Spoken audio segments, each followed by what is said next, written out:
Matthew 5. Introduction to the Sermon on the Mount.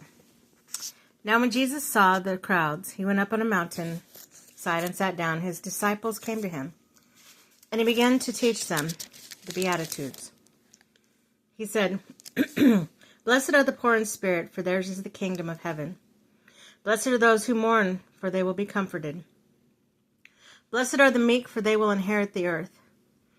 Blessed are those who hunger and thirst for righteousness, for they will be filled. Blessed are the merciful, for they shall be shown mercy. Blessed are the pure in heart, for they will see God. Blessed are the peacemakers, for they will be called children of God. Blessed are those who are persecuted because of righteousness, for theirs is the kingdom of heaven. Blessed are you when people insult you, persecute you, and falsely say all kinds of evil against you because of me. Rejoice and be glad, because great is your reward in heaven. For in the same way they persecuted the prophets who were before you. Salt and light.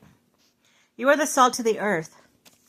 But if the salt loses its saltiness, how can it be made salty again? It is no longer good for anything except to be thrown out and trampled underfoot. You are the light of the world. A town built on a hill cannot be hidden.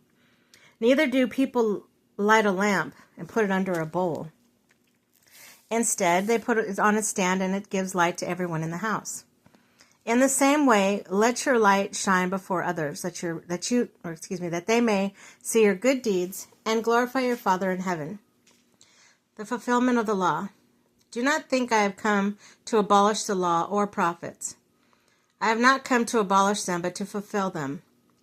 For truly I tell you, until heaven and earth disappear, not the smallest letter, not the least stroke of a pen will be by any means disappear from the law until everything is accomplished. Therefore, anyone who sets aside one of the least of these commands and teaches others accordingly will be called the least in the kingdom of heaven. But whoever practices and teaches these commands will be called great in the kingdom of heaven. For I tell you that unless your righteousness surpasses that of the Pharisees and the teachers of the law, you will certainly not enter the kingdom of heaven. Murderer. You have heard that it was said to the people long ago, You shall not murder, and anyone who murders will be subject to judgment. But I tell you that anyone who is angry with your brother or sister will be subject to judgment. Again, anyone who says to a brother or sister, Raka, is answerable to the court, and anyone who says, You fool, will be in danger of the fire of hell. Therefore, if you are offering your gift at the altar, and there remember that your brother or sister has something against you, leave your gift there in front of the altar. First go and be reconciled to them, then come and offer your gift.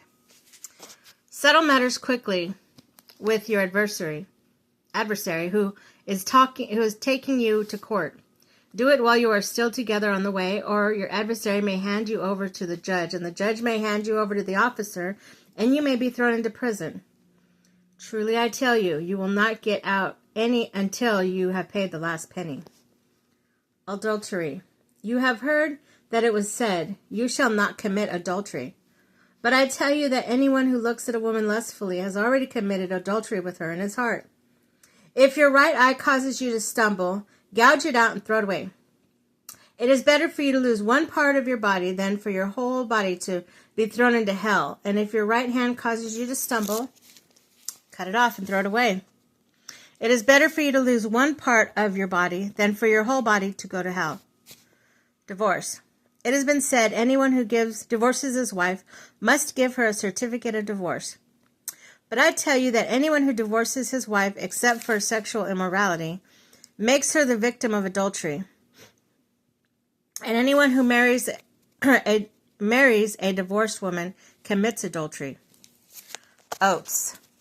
Again, you have heard that it is said that to the people long ago, Do you not break your oath, but fulfill to the Lord the vows you have made?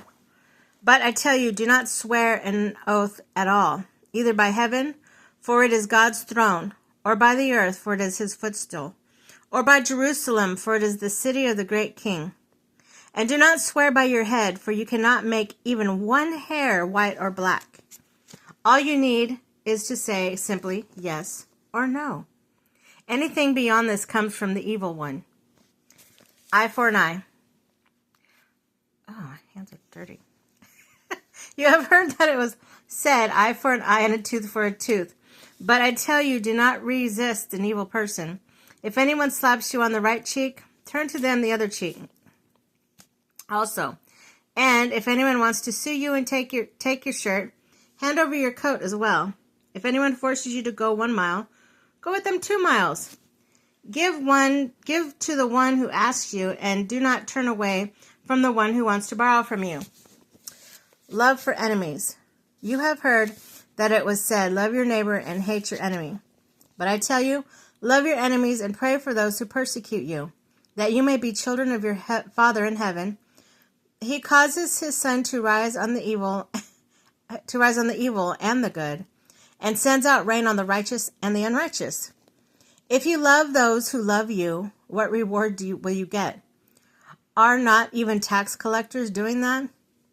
And if you greet only your own people, what are you doing more than others? Do not even pagans do that? Be perfect, therefore, as your heavenly Father is perfect.